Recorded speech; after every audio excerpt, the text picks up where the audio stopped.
Jejum de dopamina funciona?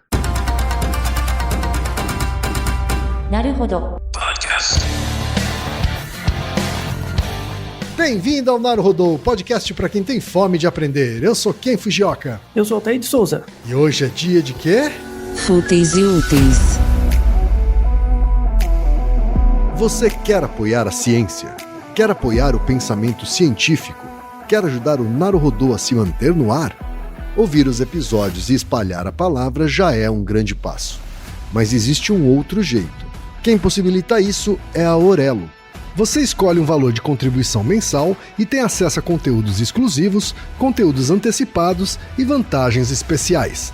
Além disso, você pode ter acesso ao nosso grupo fechado no Telegram e conversar comigo, com Altair e com outros apoiadores. Toda vez que você ouvir ou fizer download de um episódio pelo Orelo, vai também estar pingando uns trocadinhos para o nosso projeto. Combinado? Então baixe agora mesmo o app Orelo no endereço orelo.cc ou na sua loja de aplicativos e ajude a fortalecer o conhecimento científico.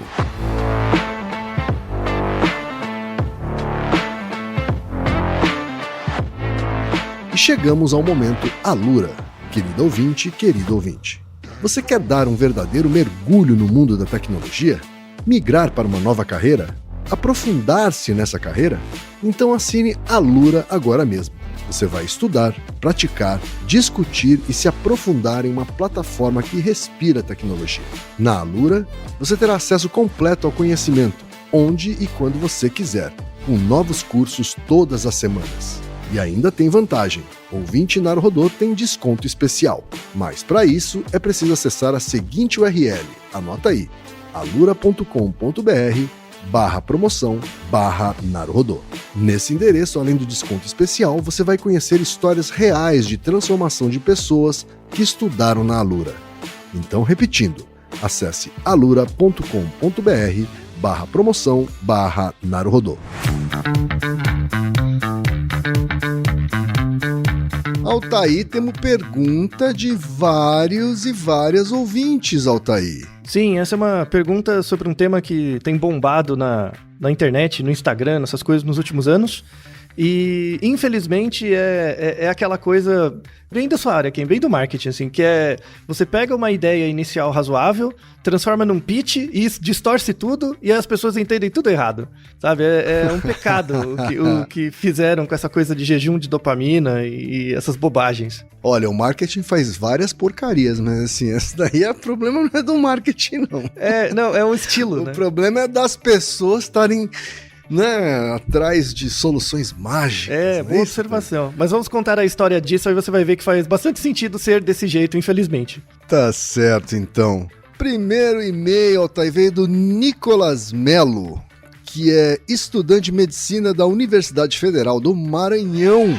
Ele diz o seguinte: ultimamente tenho visto vários vídeos no YouTube falando sobre um processo de detox de dopamina, a partir do qual poderíamos desacostumar, entre aspas, nossos circuitos dopaminérgicos de recompensa em relação às redes sociais e demais futilidades e doutriná-los para lançar o neurotransmissor apenas ao fazer atividades como ler e estudar. Existe realmente base científica em relação a isso? Vejo muitos produtores de conteúdo defendendo novas modas sem muito cabimento e gostaria de saber se esse é mais um charlatanismo. Também temos o e-mail do Rui Lage, que faz física na Universidade Federal de Ouro Preto. E ele diz o seguinte: recentemente procurando maneiras de procrastinar menos, vi muitos canais falando sobre jejum de dopamina, uma técnica que se baseia na ideia de que celulares são ferramentas de vício, que liberam dopamina o tempo todo e com isso nosso cérebro se acostumou a sentir prazer o tempo todo. Além disso, doces, TV, videogame também liberam muito mais dopamina do que precisamos. Logo, nos acostumamos com uma dopamina muito alta. Portanto, se você evita todas essas atividades que liberam dopamina, fazendo um jejum, você consegue fazer atividades que liberam menos dopamina com mais gosto, como estudar, por exemplo. Tem também o e-mail do Isaac Campos de Oliveira, que é estudante de física de Curitiba. E ele diz o seguinte: Recentemente vi um vídeo que dizia que para conseguir fugir das distrações do mundo moderno, existe uma técnica em que se faz um detox da dopamina. A técnica consiste em evitar ao máximo atividades prazerosas por certo período. A ideia é que depois desse detox, como seu nível basal de dopamina estaria mais baixo, atividades que liberam relativamente menos essa substância vão parecer muito mais prazerosas para você. O vídeo também fala que nunca se deve fazer algo muito prazeroso antes de atividades menos estimulantes como estudar ou trabalhar, e explica isso pelo mecanismo da dopamina já citada. Existe algo científico nisso tudo? Temos também o e-mail do Tiago Moura, que diz o seguinte: gostaria de saber a visão da ciência a respeito do detox de dopamina. Me pareceu de repente que a exploração da dopamina tem sido protagonista de muitos problemas atuais. Portanto, me pareceu relevante saber como a ciência tem acompanhado esse assunto. E finalmente o e-mail da Fernanda Guedes, que mora em São Paulo e é engenheira. E ela diz o seguinte: eu adoro o podcast, acho o conteúdo bem explicativo, didático, que ao mesmo tempo me entretém. Confesso que nunca mandei um e-mail a podcast ou programa nenhum, mas estou com algo que não sai da minha cabeça. Me percebo incapaz de não fazer nada de maneira ativa. Eu faço minhas refeições e assisto filmes. Jogando, tipo Sudoku no celular. Fico dando F5 em sites de notícia, mas não termino de ler uma coluna sequer que já parto para outra aba. Fico olhando sites para comprar coisas, não compro nada, mas eu fico alimentando desejo. É tão intenso que a simples ideia de tentar pôr em prática exercícios de mindfulness me desanima, porque parece algo muito além do que eu conseguiria começar a fazer. Daí eu lembrei de um conceito que pipocou mais em 2019, que era o jejum de dopamina pelo pessoal do Vale do Silício. Confesso que tenho ranço dessa galera e da dinâmica de vida que eles têm, onde coisas genuinamente bacanas viram meras ferramentas para aumentar a produtividade no trabalho, mas confesso também que eu fiquei pensando nisso bastante. O jejum de dopamina tem embasamento científico?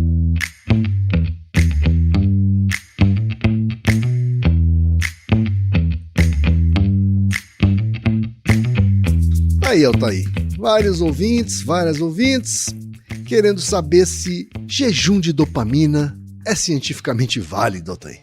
O que você acha, hein, Ken? O que seu coração diz? Depois de 6 anos de Naruhodo, hein?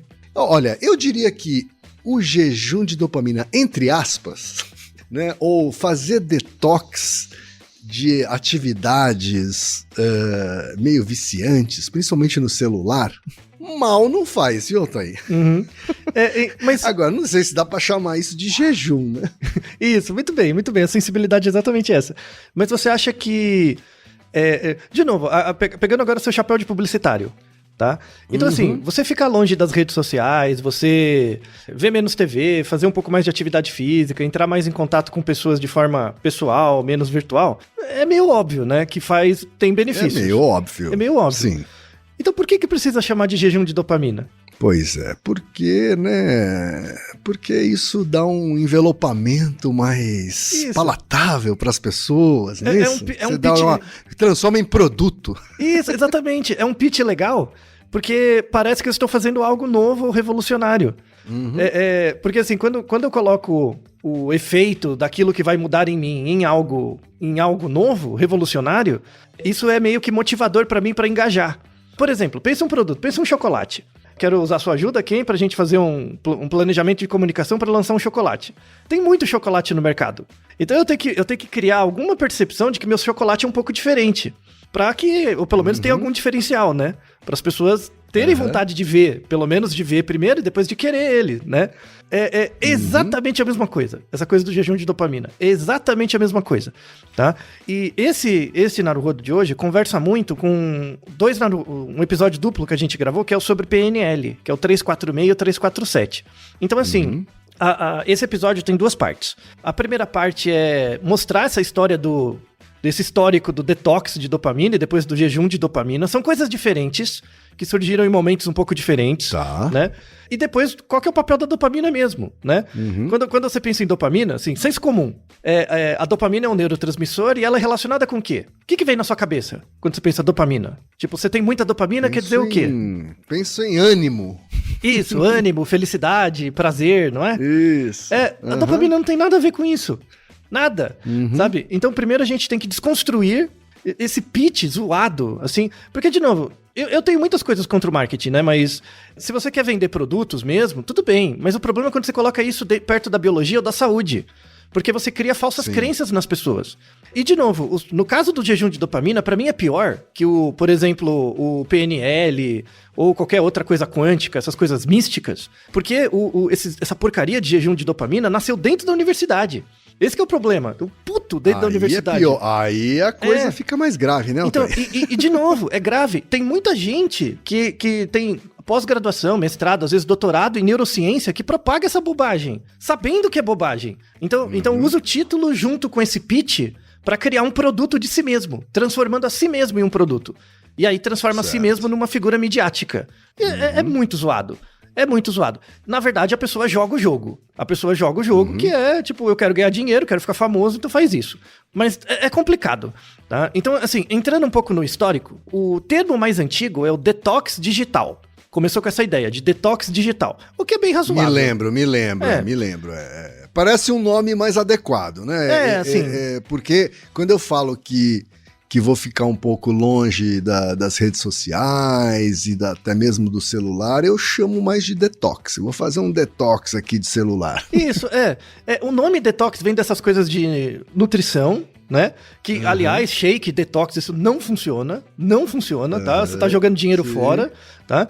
Aí pegaram o mesmo termo e colocaram para detox digital, que é uma coisa ok, né? Então, assim, o princípio do detox digital é você, ao longo da sua semana, pegar momentos e ir aumentando isso progressivamente, em que você vai reduzir sua atividade em redes sociais, música e jogos. No começo era só digital, né? Então era só rede social, música e jogos. Você diminuía um pouco a quantidade dessas coisas e logo vai sobrar tempo para você fazer outras atividades, leituras, sei lá, qualquer outra coisa que você queira. E aí vai dar um senso de autoeficácia de você perceber, tá fazendo mais sentido as coisas que eu tô fazendo durante a semana, né? Não tô perdendo tempo no TikTok o tempo todo. Então, é razoável. É meio que um treino comportamental. Depois essa ideia do detox digital, assim, como entra no mundo do povo namastê, gratidão, fitness, tech, vou viver pra sempre, sabe? Esse povo assim, gratiluz, lifestyle, assim. Começou, depois do detox digital, evoluiu pra interações sociais. Então, assim, reduzir a quantidade de interações sociais e focar só nas significativas. Sabe? Não ficar tentando falar com todo mundo.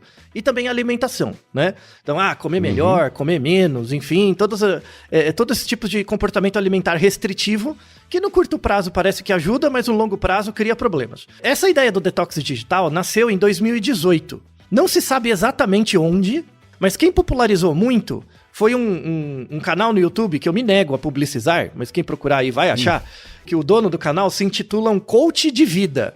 Já viu, né? Coach de vida, meu Deus. Então, em 2018. Aí o canal tem milhões de seguidores, obviamente, né? Claro. E aí apareceu essa coisa do detox digital. Dentro do Vale do Silício, pensa um povo que é pseudocientífico, assim, gosta de uma coisa gratiluz, é o povo da TI. Porque você foi de TI uma época da sua vida, longínqua, né? Mas já foi. Sim. Né? O povo de TI, o dev, né? Programador, engenheiro de computação e tal, pode ter alguma característica de personalidade e tal, mas em geral eles têm, o grupo, na verdade, é muito forte, tem uma força muito grande por eficiência. Você tem que ser eficiente, você tem que programar melhor, programar mais, tem que ser bem otimizado. Na verdade, a pessoa se transforma num programa, né? Em que ela coloca regras e ela tem que seguir as regras, né? A pessoa é como se fosse um compilador. Verdade. Você passa tanto tempo programando que você acha que você mesmo é um compilador, né? Sim. Então você tem que criar uma sintaxe melhor pra você mesmo, sabe? Pra reprogramar a sua cabeça. É muito engraçado que a atividade profissional que você gasta tanto tempo pensando acaba modulando a maneira como você acha que você funciona, né? Sim. E aí no Vale do Silício, apesar do povo ser muito escolarizado, ter uma formação boa, as pseudociências abundam. Assim, tudo com essa ideia de criar gurus né, os xamanismos, e também criar estratégias de suposta melhoria de eficácia, né? Aí o detox digital fez muito sucesso lá, mas assim, se eu sou um programador, como é que eu vou fazer detox digital, né? Então, eu fico no computador o dia inteiro, então era meio difícil. Aí o assunto evoluiu para essa coisa do jejum. Aí tem toda essa bobagem também de jejum intermitente, tudo essas coisas gratiluz aí. Aí juntou o jejum de dopamina. Aí, o que é o jejum de dopamina? É você pegar esse discurso do detox digital, que faz sentido, né? É razoável pensar, mas não tem nada demais, e dar um envelopamento midiático, publicitário, marqueteiro pra ele. Então, assim, você é uma pessoa, no seu cérebro tem dopamina, tem o e-mail ótimo do primeiro e-mail que você leu, do nosso ouvinte, que é o Nicolas, falando assim, eu tenho visto vários vídeos no YouTube falando sobre uma técnica que é possível desacostumar nossos circuitos dopaminérgicos de recompensa em relação às redes sociais. Se você, indivíduo, é capaz de controlar a quantidade de neurotransmissor que você tem no seu cérebro, se isso fosse possível, pra que tem depressão então? Não existiria nenhuma doença mental, nenhuma, praticamente. Não faz nenhum sentido, tá? Você, indivíduo como um todo, não tem nenhum controle sobre a quantidade de neurotransmissor que você produz, tá? Então, mas é pitch, sabe? É um efeito simples, né? Eu mexo uma coisa, gera um efeito em você, você muda, claro, né? E aí, assim, você faz uma paridade entre a alimentação, né? E substâncias do cérebro. Então, eu como mais, eu ganho peso. Eu tenho mais dopamina, eu tô mais feliz. Alguma coisa assim. E aí existe uma paridade, e que é completamente errado no caso do neurotransmissor, e existe uma paridade também entre neurotransmissor e droga. Então as pessoas associam, por exemplo, a quantidade de dopamina no seu cérebro com a quantidade de uma droga, como se fosse a cocaína. Então você usa mais cocaína, você fica mais viciado. Você tem mais dopamina, você tem mais vontade de ficar fazendo aquilo. Bobagem! Não é assim que funciona, sabe? E aí, quem começou com essa bobagem... E aí que eu fico pistola... Quem começou com essa ideia do jejum de dopamina foi um professor de neurociência de Harvard, que hoje tá dentro da Universidade da Califórnia, né? Que é um herói, uma boa alma, chamado Cameron Cepa. Meu Deus. O povo que gosta muito dessas coisas gratiluz aí, health style, assim, essas coisas, deve conhecer o Cameron Cepa. O cara, sabe aqueles caras, né? Professor, tem doutorado, professor tal, surfista, forte, espadaúdo, bonitão, né? Malhadinho e tal. Aí, né, atrai, põe as fotos no Instagram, com a bunda de fora, com frase motivacional, sabe aquela coisa toda, né? Então ele tem toda a construção identitária, toda a semiótica para ser um indivíduo midiático. E aí, assim, ele que criou esse termo, jejum de dopamina. E aí, assim, tem até uma entrevista que o site de Harvard fez com ele, vamos deixar na descrição, né? Que entrevistaram ele assim, falou, velho, como assim jejum de dopamina? Tipo, chamaram na xixi o cara, sabe? Porque assim, ele é docente, ele publica alguns artigos, eventualmente, se bem que parou de publicar porque ficou rico, né? Mas parou de publicar. Mas ele nas redes sociais ele falava disso, né? De jejum de dopamina, apresentava a ideia. Mas aí, assim, essa coisa do jejum de dopamina não é nem jejum, nem dopamina. Mas é um pitch. Você dá um envelopamento novo pra coisas meio óbvias. E aí, nessa entrevista, o Cameron fala exatamente isso. Ele fala, de fato, ele assume. Ele fala, de fato, o jejum de dopamina não tem a ver nada com jejum, nem com dopamina. A dopamina, abre aspas, né? A dopamina é só um mecanismo que explica como vícios podem ser reforçados, além de ser um título atraente. Olha, o cara fala que era só marketing. Só que aí o que acontece? Ele falou e jogou na internet. Aí o filho é dos outros. Sim. E aí a gente tem um monte de gente sem formação nenhuma usando esse pitch como se fosse o mecanismo real, sabe?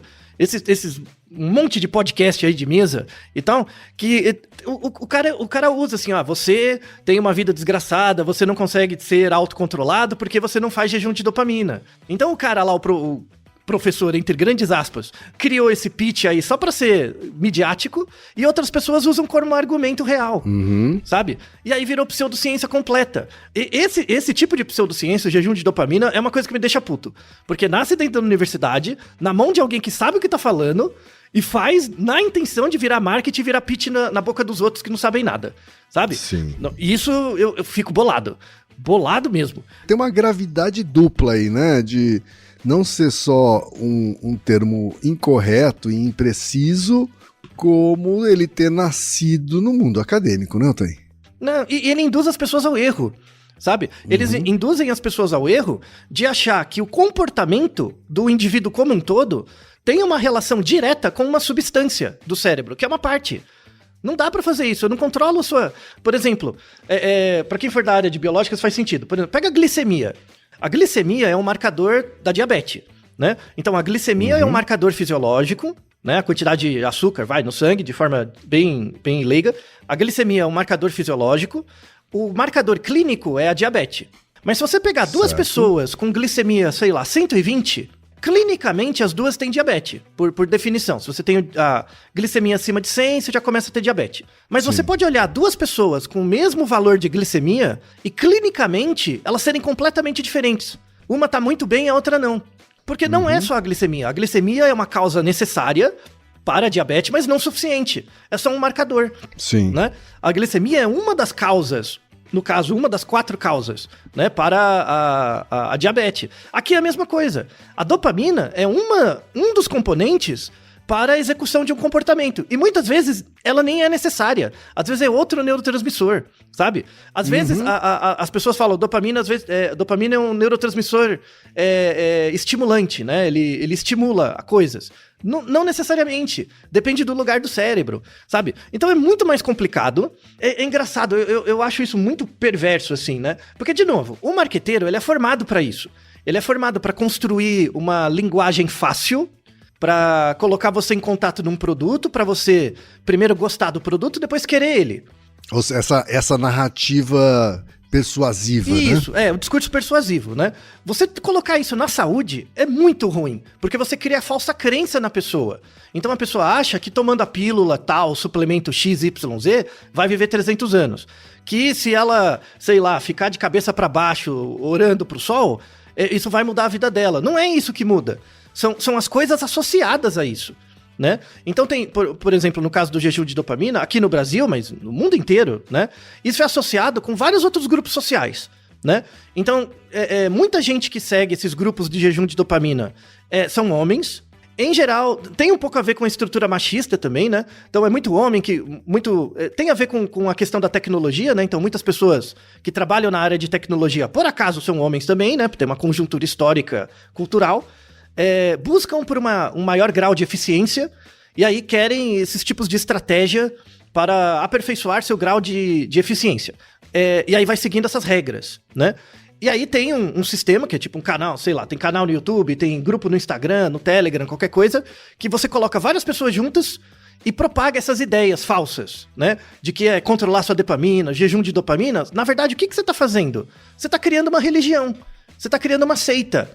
Você está criando uma seita em que os sacramentos são essas regras do jejum. Você entra dentro de um grupo com outras pessoas em que todo mundo faz isso, logo você se sente incluído, e aí funciona. Mas não funciona porque tem uma razão biológica. Funciona, na verdade, pela estrutura social que você cria, né? E no fundo, tem muita gente que ganha dinheiro por trás disso, criando falsa crença no indivíduo. Claro. Né? Aí a pessoa começa a acreditar assim, se eu conseguir fazer o jejum de dopamina e eu conseguir melhorar a minha vida, qualquer um consegue. Primeira asneira. Segunda coisa, se eu consigo isso, os outros não conseguem porque eles são fracos. Aí começa a ter um discurso quase eugenista, assim, entre nós e eles. Sim, sabe? sim. E aí começa essa coisa de separação, né, entre melhores e piores, entre mais competentes e menos competentes. Cria esse discurso baseado em competição, que no começo é a competição com você mesmo, mas acaba indo para competição com outros, e gera todo tipo de ataque ao tecido social. De novo, no curto prazo, parece que funciona. Você ficar mais tempo fora das redes sociais, melhorar seus hábitos, claro que funciona para você. O problema é por que você faz isso e como você faz isso. Sim. Porque isso pode ter um efeito no longo prazo. Claro. Né? Então, isso é muito grave, muito grave. E gerar a falsa crença de que isso tem a ver com jejum de dopamina, né? Tem a ver com jejum, porque não é jejum, tá? Se você fizer jejum de dopamina, sabe o que vai acontecer com você, Kim? Você morre. Você morre, tá? Claro. Porque dopamina, por exemplo, atua no seu tálamo. O seu tálamo é responsável pelo controle respiratório, você não respira. Tem dopamina no seu hipotálamo, que regula a função do sono. E aí você não dorme. Você morre, sabe? Não existe isso, tá?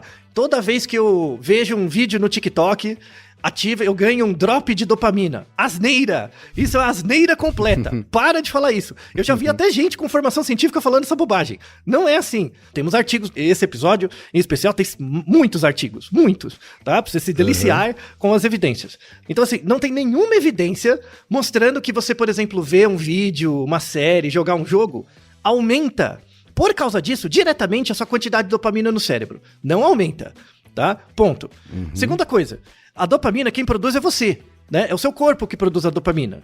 Então assim, você pode estimular mais vias ou menos, dependendo de alguma coisa, mas isso depende do comportamento do organismo como um todo. E aí, agora vale a pena explicar o funcionamento um pouco da dopamina, né? Não adianta nada falar que detox de dopamina é uma pseudociência completa, mas aí vamos falar pra que serve a dopamina mesmo. A dopamina, ela é um neurotransmissor. Na verdade, ela vem de uma família de substâncias que chamam catecolaminas. As catecolaminas é um conjunto de várias substâncias. A dopamina é uma delas. E no nosso cérebro, dentre as catecolaminas, que a gente tem várias, a dopamina representa 80% das catecolaminas que a gente tem no cérebro. É bastante. A dopamina, ela é produzida no sistema nervoso central, mas ela também é produzida no rim, né? Então a dopamina é muito importante para a função renal. Então, para você fazer xixi, para você regular a concentração e tal, né, para não perder muito sais e tal, tem neurônios dopaminérgicos que vão lá do cérebro até o rim para regular a função dele. A dopamina ela não é gerada diretamente, ela é gerada a partir de um aminoácido que chama L-dopa ou levodopa. E a levodopa ela existe em muitos organismos, até plantas. Plantas têm dopamina, tá? A planta produz dopamina, não é só nosso, tem muitos organismos. E a dopamina ela é presente em várias vias do cérebro, né? Em várias áreas, com várias vias diferentes. Aí tem uma coisa interessante. A dopamina, em algumas áreas do cérebro, ela é excitatória. Ela aumenta a atividade dos pulsos elétricos de neurônios de uma certa área. Em outras áreas, ela não é excitatória, ela inibe. Só que ela inibe para excitar. Olha que interessante. Então, assim, quando você pensa no senso comum, né? Uma atividade excitatória quer dizer que você vai fazer mais, não é? Tipo, eu quero pegar uma coisa. Então você vai lá e vai ficar tentando pegar, né? Você fica tentando fazer o movimento. Isso é uma parte da excitação. Atividade excitatória, atividade motivacional, é isso também. É querer algo, ir lá pegar. Mas existe uma inibição que também é excitatória. Por exemplo, vou dar um exemplo bem motor, assim. Imagina que você quer pegar um livro que tá bem alto numa estante. Aí o que você vai fazer? Você não vai esticar o corpo todo?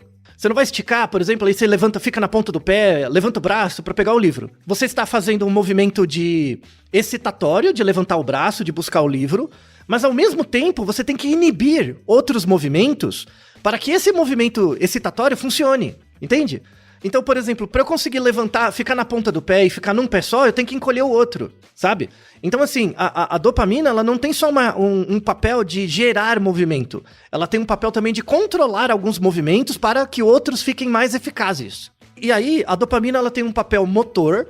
A gente tem um Naruhodo que é Por que fazemos careta como quando fazemos atividades motoras, que é um 130, que é um episódio inteiro dedicado a uma área do cérebro, que é os gânglios da base, que tem muito neurônio dopaminérgico lá, e aí a gente fala dos problemas, né, relacionados a essa área do cérebro, que são os gânglios da base. Um deles é o Parkinson. Então, Parkinson é muito relacionado com problemas de dopamina, de captação de dopamina, ou que o neurônio que capta a dopamina, ele degenerou, né? Ele perdeu a sua capacidade, e aí a dopamina mesmo estando presente não funciona porque o neurônio não está funcionando por causa do problema de Parkinson. Então o problema motor, né? O problema motor que muitas vezes aparece no Parkinson tem a ver com ou a falta de dopamina ou o problema do neurônio que não consegue sintetizar, né? Absorver a dopamina. Então tem esse episódio 130 que a gente fala isso com bastante detalhe.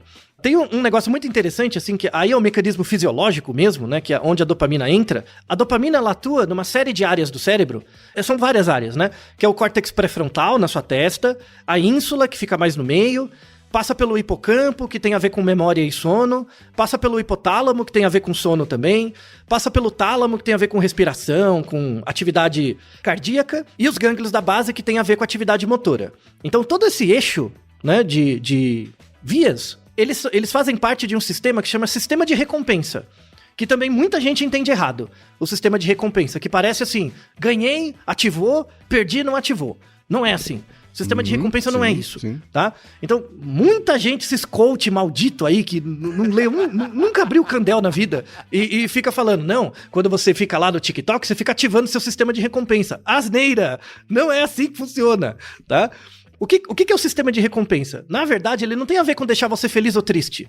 Dopamina não tem a ver com deixar você feliz ou triste. Não é o hormônio do prazer, não é isso. Ele tem a ver com uma coisa chamada saliência. Uma coisa que chama a sua atenção é uma coisa que é saliente pra você. Então, por exemplo, imagina que você tá vendo um quadro com vários estímulos. Tem vários estímulos num quadro. Aí, em algum momento, uma coisa do quadro te chama a atenção. Você começa a prestar atenção nela. Ou seja, aquela coisa ficou saliente pra você. E aí eu tenho uma pergunta pra você, Ken. Imagina que você tá vendo um quadro com vários estímulos, aí de repente você para e presta atenção num pedaço. Por que você prestou atenção naquele pedaço? Você acha que o quadro foi feito para que um pedaço específico chamasse a sua atenção?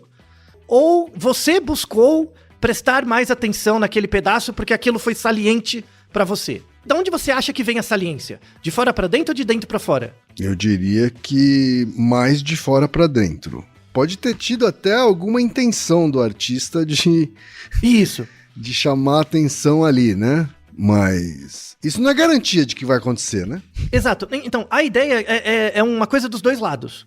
Às vezes, se a peça artística ela é feita propositalmente, né? O artista ele quer tentar aumentar a probabilidade de chamar a sua atenção para aquela parte, né? Só que para isso... E provavelmente aumenta. Isso, só que para isso o artista tem que conhecer o contexto social onde ele está. Porque se ele for de uma outra cultura e para ele outra coisa chama atenção, não funciona tão bem. Então ele tem que conhecer o que chama a atenção das pessoas naquele lugar para fazer a peça artística, mas o indivíduo também, fazendo parte daquele grupo, ele tem uma memória de coisas que costumam chamar a saliência dele. A dopamina, ela serve para isso. A dopamina é uma ligação entre a sua memória de experiências e o que você vê no mundo que é familiar. Então, por exemplo, quando você tá num ambiente e você vê uma coisa, eu já vi isso. Eu já vi isso e era legal, sabe? É aí que a dopamina entra. A dopamina é meio que puxa a sua atenção, né? A ação da dopamina nessas vias, no sistema de recompensa. Puxa a sua atenção para coisas que você já fez e que foram prazerosas. Ela não te dá prazer. Ela é meio que uma lanterna. Você tá olhando o mundo e fala, eu acho que isso aqui parece com coisas que eu já fiz que foram legais. Aí você vai pra lá. E essa é a função da dopamina mesmo. O nome disso é saliência de incentivos. O ambiente é cheio de incentivos. E quais incentivos são mais salientes pra mim? Quem decide isso, entre aspas, né? É a dopamina associada com vias ligadas à sua memória anterior. E então, às vezes, você tem contato com um produto que é muito parecido com uma coisa que você já viu e que você gostava. Aumenta a saliência, às vezes você pode não ir lá, mas você presta atenção. E aí tem dois estágios dessa saliência. Tem o que eles chamam de liking e wanting. Isso é bem a linguagem de neurociência. O wanting é querer. É quando você quer uma coisa, tá? É uma coisa mais aspiracional. Então, por exemplo, você entra em contato com eu vou pegar esses exemplos bem de Instagram mesmo, sabe? Você vê lá uma pessoa fisicamente muito ativa, cara fortão. Isso, quando chama a atenção de alguém que tem ligação com isso, é essa ideia do querer. Poxa, eu queria ser assim, sabe? Eu queria ser fit, eu queria ser eficaz, eu queria ser bonito, sei lá. Isso é o querer, é o wanting. O wanting, ele é um nível de recompensa. Por exemplo, quando você entra em contato com uma coisa e fala, nossa, eu queria ser isso. Você não faz nada, você contempla. Você repara, quando você vê algo que fala, poxa, eu queria ser assim. É uma coisa que você contempla. Isso é o querer. O querer é algo passivo, sabe? Você vê, nossa, queria ser assim, você contempla. Isso tem vias neurais relacionadas com isso, com o querer, né? Outra é o liking. O liking é gostar. O gostar é quando você entrou em contato com o estímulo. Então, é pós-estímulo. Então, o querer seria ligado à expectativa, sabe? Nossa, eu queria ser assim. Eu quero conseguir isso. Então, é algo mais ligado ao longo prazo, né? Então, para eu ficar assim, eu tenho que fazer várias coisas. O liking é quando você teve um benefício e você usufrui dele. Gostei disso. Então, você pode pensar esse wanting e o liking como algo de longo prazo e curto prazo. Tá? Uma estratégia de longo prazo e curto prazo. Isso não é ligado ao comportamento de autocontrole, de longo prazo, curto prazo, mas é a maneira como o neurocientista, que é mais ligado na causa material e formal, pensa a ideia do autocontrole. tá? Então, quando você tá pensando em algo no longo prazo, que você não tem, mas tem que fazer coisas para conseguir, é o wanting. Quando você tá pensando, quando você já teve uma experiência e quer outra, no curto prazo, é o liking. E esses dois sistemas fazem parte do sistema de recompensa. Então, a gente tem, por exemplo, o que a gente chama de recompensa intrínseca. A recompensa intrínseca, ela é sempre liking. Por exemplo, sexo e comer. Comida, né? Você pode chegar pra mim e falar, eu quero comer aquela comida, né? Pode ter o wanting, mas isso não vai deixar você, não vai impedir você de comer alguma coisa agora. Você vai comer e vai gostar também, tá? Mas pode ser que você tenha uma coisa aspiracional, mas o comer é sempre liking, é curto prazo. Comer, tem várias atividades que são assim, né? São recompensas intrínsecas, porque são importantes para a sobrevivência. Aí a gente tem outras recompensas que são chamadas extrínsecas. A recompensa extrínseca, ela pode ter o liking, pode ter o wanting também. Então, por exemplo, a gente tá nessa época de Copa, imagina quando seu time de futebol ganha. Você tem uma recompensa de curto prazo. Gostei que meu time ganhou. Tudo bem? Gostei que meu time ganhou. É o liking. E você pode ter, por exemplo, dinheiro. Dinheiro é um tipo de recompensa extrínseca. Fala, puxa, eu tenho pouco dinheiro, eu quero mais. Aí vira o wanting, né? Você pode ser o curto prazo, pode ser o longo prazo. E a dopamina regula esses processos. Mas não é ela que regula, é o seu comportamento, é quando você entra em contato com o ambiente, você executa um comportamento e o resultado desse comportamento no seu cérebro é a atividade maior ou menor da dopamina, mas não naquele momento, depois, tem um delay. Então tem certos comportamentos que você faz que não estimula a dopamina, tem outros que estimula. Depende do seu contexto, depende do porquê que você tá fazendo, como você tá fazendo. Porque, de novo, a dopamina é só a causa formal, às vezes material do comportamento. Não é o comportamento. O comportamento você tem que ver o indivíduo como um todo. E aí, só pra você ter uma ideia, né? A dopamina tem 5 receptores. Tem 5 diferentes tipos de receptor de dopamina. A molécula é a mesma, mas ela pode se encaixar em 5 receptores diferentes no cérebro. Cada receptor tem uma função diferente. Então, por exemplo, só para dar um exemplo, tem um receptor que chama D1, né? Tem uma área do cérebro que chama estriado dorsal. Essa área estriada, ela é relacionada com sensação de reforço ou punição. Tipo, fiz uma coisa, deu certo, fui reforçado ou fui punido. É a vontade que você tem de se aproximar ou se afastar de alguma coisa.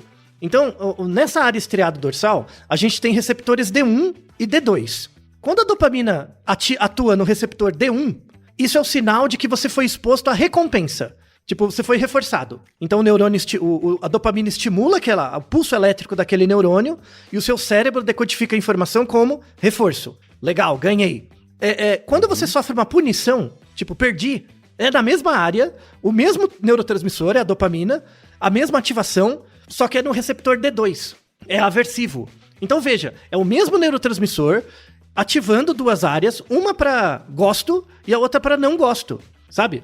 Então não dá pra dizer que o dopamina é o neurotransmissor da alegria, do prazer. Não é. É muito mais complicado. Uhum. Na verdade, ele é relacionado com essa saliência dos estímulos.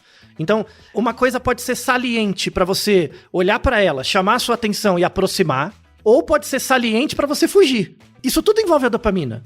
É uma coisa muito mais básica, muito mais do comportamento. Você não muda a sua vida mudando a sua dopamina. Você não consegue mudar o seu comportamento mexendo na sua dopamina. Não é assim que funciona, tá bom? Se fosse verdade, Parkinson não existiria. Aí você vai chegar pra pessoa com Parkinson, você tem Parkinson porque você quer, porque você não acreditou bastante, porque você não controlou a sua dopamina. Que desgraça, sabe? Não faz nenhum sentido. Inferno. Dopamina é muito relacionado com comportamento em alguns casos de depressão. Tem alguns casos de depressão, temos um episódio duplo sobre depressão, em que a atividade do cérebro é um dos componentes da depressão, mas não é o único, né?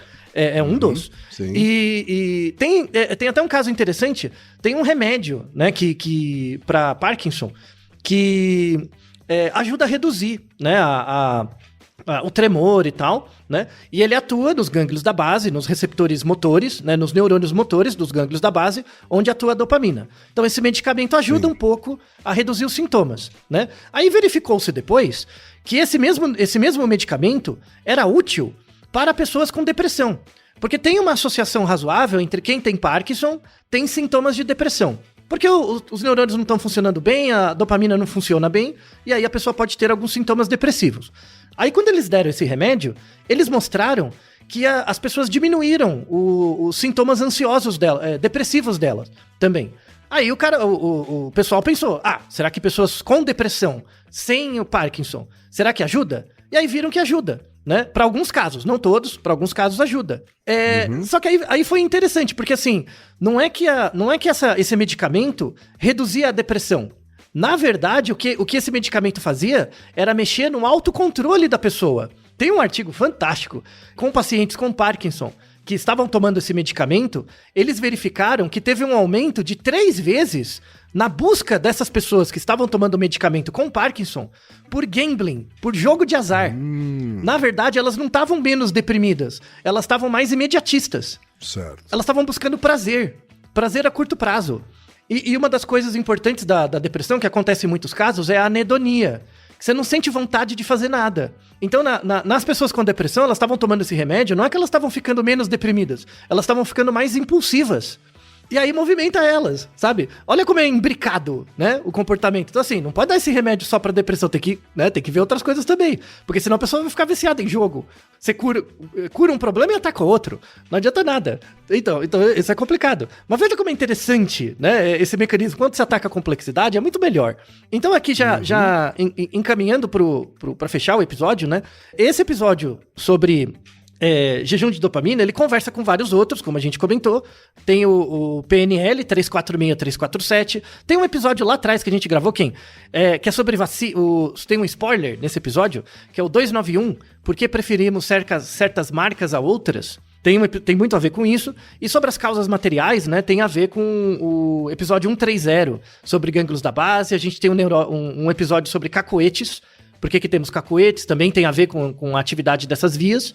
E tem um episódio sobre gagueira, que também tem a ver com essas mesmas vias. Então a dopamina, ela envolve coisas ligadas à gagueira, coisas ligadas à síndrome de Tourette e aos cacoetes, coisas ligadas a comportamento motor, coisas ligadas de fato à tomada de decisão e saliência, né, de estímulos no ambiente. É muito mais complexo do que só dizer detox de dopamina para você ficar menos na internet. Sabe? Então, não, sim. Sabe? Então, de novo, até o que a gente falou num episódio mais recente, assim, a solução para você ser mais eficaz no seu dia a dia, ela é simples, mas ela não é fácil. Todo mundo sabe o que tem que fazer. Ficar menos na internet, parar com essas brigas de internet. Aí a gente fala até tem a ver com o nosso método galinha. A gente conseguiu criar um método parecido com o PNL, baseado em evidência, que não te faz de idiota. Porque assim, porque é uma galinha que não tem nada a ver com o fenômeno. Porque qual que é o problema? Qual que é a diferença entre o jejum de dopamina e a galinha? Né? O nosso método galinha. Porque o jejum de dopamina, você induz a pessoa ao erro em acreditar que ela consegue manipular a dopamina dela diretamente, com o comportamento. Primeira bobagem. E segundo, que dá pra fazer jejum de dopamina. Não dá, você morre se fizer jejum, tá? Não existe isso, tá? Não faz sentido. Sim. No método da galinha, a galinha é só um acrônimo. Não tem a ver com o que você tem que fazer. É uma coisa outra, claro, né? É só pra dar uma graça, né? A galinha, tá? Sim, e se você olhar os acrônimos, depois veja o episódio 347, são coisas meio óbvias. Assim, é óbvio que você tem que fazer a galinha, é óbvio que você tem que fazer as atividades. A ideia é você olhar, mas isso é óbvio. Eu sei, porque é mesmo. Porque são coisas simples, mas não são fáceis de fazer. E tem que ser feita todo dia. Claro. E aí a grande reflexão é a seguinte, por que a gente vive num mundo em que muitas pessoas, para mudar e promover qualidade de vida para si mesmas, precisam estar envolvidas em um xamanismo? Como esses grupos de dopamina, grupos de qualquer coisa. Grupos de lifestyle, namastê, gratidão, abraçar árvores, sabe? Por que é necessário você ter um xamã para fazer isso? Entrar nesse grupo de xamanismo. Por quê? Claro que tem uma coisa que nos une, né? Porque na nossa história evolutiva, a gente agiu muito mais por senso comum do que pelo método científico. O método científico, Malemar, tem 100 anos. Então, assim, é esperado que as pessoas ajam por xamanismos. A maior parte da nossa vida, as nossas decisões foram controladas por uma entidade religiosa transcendente, ou por grupos de pessoas, ou por culturas. Faz parte. O problema é você naturalizar isso, é achar que sempre vai ser assim. Sempre vamos ter um comportamento tribal. Não. Hoje a gente vive numa sociedade muito diferente de 200 anos atrás, muito diferente, tanto é que é inimaginável se uma pessoa de 200 anos atrás nascesse hoje, né, com aquela memória de 200 anos atrás, ela ia pra aqui, ia ser Marte, ia ser aquele mundo maluco, tá? Então assim, não subestime a capacidade das pessoas de mudar. Se der o tempo suficiente, as pessoas mudam, pro bem e pro mal. E a grande crítica é essa. Pra que você precisa de um xamanismo desse, né? Tudo bem, você pode precisar de incentivo baseado em grupos de pessoas, né? Você precisa de pessoas que te ajudam e tal. Mas você não precisa estar dentro de um grupo estruturado com gente ganhando dinheiro, né? Você pode ter amigos, sabe? Simples. De novo, é simples, mas não é fácil. É puta difícil fazer amigo, tá? De verdade, é muito difícil. Ainda mais quanto mais velho você fica, né? E entendo, completamente. É normal. Mas é importante ter essa crítica, sabe? Essa crítica, assim, de que você não precisa de xamanismo. Mas tem um lado que é importante, assim. O xamanismo, ele traz felicidade do ponto de vista individual. Porque você se sente acolhido. Até o momento que você percebe que o xamã não te ajuda mais. Aí o que você faz? Troca de xamã. Então é uma vida feliz nos pequenos momentos, mas muito ansiogênica no longo prazo, porque a gente não consegue controlar nada. E é por isso que a gente vive numa sociedade de gente ansiosa, porque as pessoas não sabem controlar aquilo que controla elas. E uma das coisas que você pode fazer pra controlar aquilo que te controla é abrir mão de ser feliz. Abrir mão de ser feliz nesse sentido, assim, do curto prazo, sabe? Das coisas pequenas. E aí, pra encerrar, tem um conceito... É um conceito da área experimental da psicologia, assim, nada contra nem a favor. Mas ele é interessante, né? É um conceito que chama melioration. Você já ouviu falar dessa palavra, Kim? Melioration? Melioration? Não. Parece música, né? Tipo, né? Parece nome de música, assim, né? Melioration é um termo de inglês, to meliorate. Meliorate quer dizer fazer melhor. A cada degrauzinho você faz um pouquinho melhor. Isso é melioration. O melioration é o seguinte... explicando assim, sem a terminologia da área, pensa o comportamento de sair pra balada. O que é o comportamento de sair pra balada e beber? Você tem um ganho próximo, que é ir pra balada, né? Toda vez. Você tem um prazer próximo. Só que quanto mais você vai na balada, menos prazer você tem pra cada ida da balada que você vai. Você entende? Tá. Então assim, eu fui pra balada, fazia mó tempo que eu não ia. Fui uma vez, legal. Aí quando eu vou a segunda vez, não é tão legal quanto a primeira. É legal... mas é um pouquinho menos. Sim. Então imagina como se fosse uma escada em que o degrau vai ficando cada vez menor, sabe? Você vai subindo, mas o degrau fica menor. O que vai acontecer lá no final, comportamentalmente? Você tem que dar muito comportamento para ter um ganho pequeno, porque você acostumou. Entendi. Em geral, os comportamentos de curto prazo são assim. Então, assim, dando uma explicação decente, no lugar dessa porcaria de jejum de dopamina, o que é uma explicação decente para esse negócio de você ficar 2 horas na rede social? Tem até o comentário da nossa última ouvinte, a nossa amiga engenheira. Fernanda, isso, obrigado. Que ela diz o seguinte, eu não sinto vontade de fazer nada, né? Assim, eu não tenho vontade de fazer coisa alguma e tal, né? Por que isso acontece? Porque pelo seu hábito, pelo seu cotidiano, pode ter uma causa material também, aí tem que verificar e tal, né? Pode ser ligado a uma anedonia, mas não tô dando diagnóstico, vai no psicólogo, vai no médico, vai ver. Pode ser ligado a uma anedonia, que é uma falta de incentivo, né, de motivação para as coisas. Pode ser pelo próprio comportamento do dia a dia mesmo. Então, assim, quando você fica 2 horas no TikTok só vendo stories, né, só vendo os TikToks ou stories do Instagram e tal, o que você tem? Quando você entra a primeira vez, você tem um prazer grande.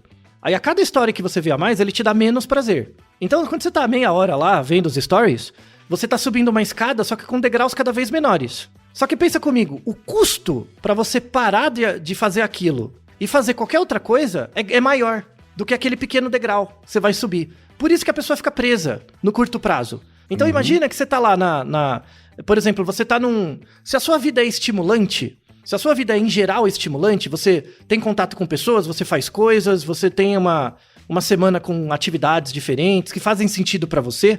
Quando você fica, né, sei lá, você perde meia hora lá nos stories... Você vai tendo pequenos momentos de prazer, cada vez menos, né? A escada vai subindo, mas cada vez menos. Sim. Aí chega uma hora e fala, não, já deu, meia hora, agora eu vou mudar, né? Então o que você vai ter que fazer? Você vai ter uma perda, você vai ter um custo, e esse custo vai ter que ser recompensado pelo prazer de uma nova atividade.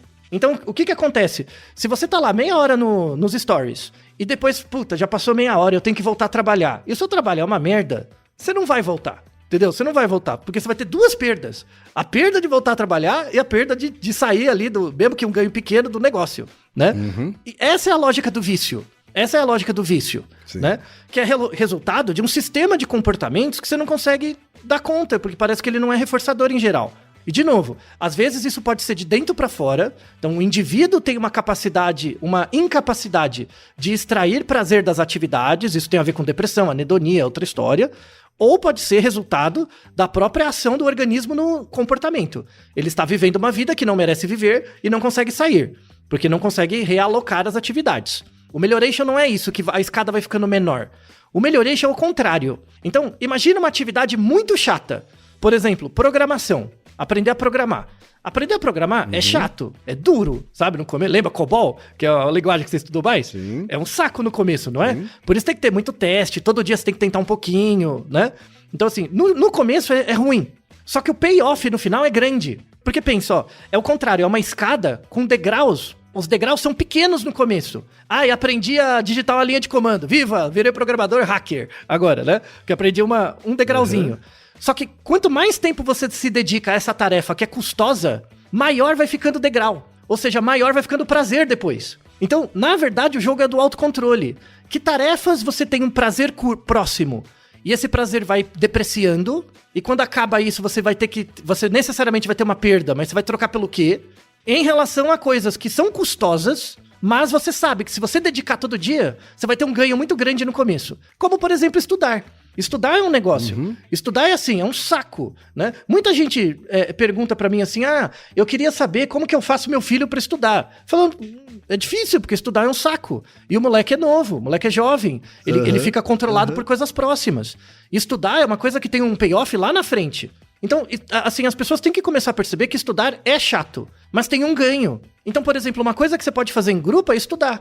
Ou programar, ou fazer grupos dessas coisas. Então, assim, atividades que são difíceis de serem feitas, mas que se você fizer um pouquinho todo dia, você vai ser recompensado porque o futuro vai estar cada vez mais próximo. Essas atividades são úteis de fazer em grupo. Essas atividades que é o contrário, que a escada vai ficando menor, são atividades que as pessoas fazem sozinhas e induzem ao risco, ao vício.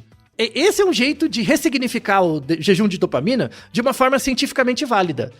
Por essas teorias do melhoration, do autocontrole, de como que você trabalha com isso, porque são teorias que trabalham no indivíduo como um todo, e não na parte. Se você é alguém da psicologia, recomendo muito estudar as teorias de autocontrole molar e de melhoration molecular, meditar sobre elas, temos artigos na referência. Se você é da neurociência, para de dizer que neurotransmissor regula comportamento, não regula, é só uma parte, é necessário, mas não o suficiente para o comportamento.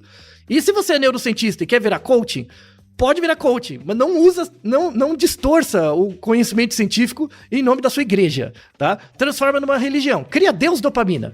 Chama o Deus dopamina. Aí pronto. Aí vira uma entidade transcendente, você inventa um mito da criação do Deus dopamina e pronto, tá? Agora, não faça essa ciência de boteco, sabe? Porque, de novo, no curto prazo você pode ajudar alguém, mas no longo prazo você vai atacar a estrutura social, criando cisão entre grupos e fazendo as pessoas acreditarem que elas têm controle sobre uma coisa que elas não na verdade têm controle, e pior do que isso, elas vão ficar dependentes de você.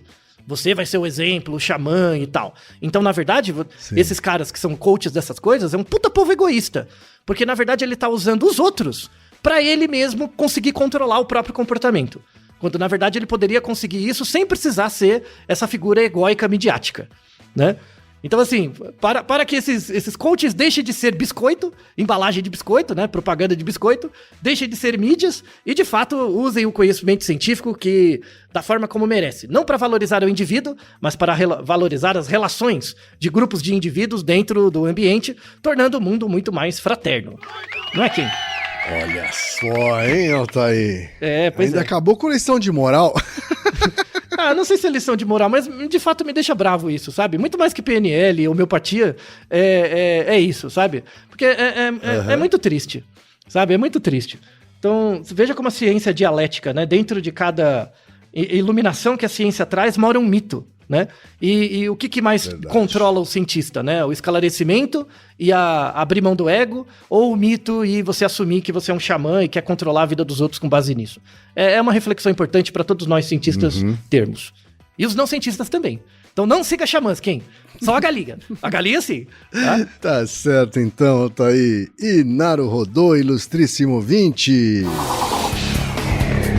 E você já sabe, aqui no Naruhodô, quem faz a pauta é você. Você tem alguma pergunta pra gente ou quer comentar algum episódio? Escreva pra nós. podcast@naruhodô.com.br. Repetindo? podcast@naruhodô.com.br. E lembre-se, mande nome completo, idade, profissão e a cidade de onde você está falando. É isso aí.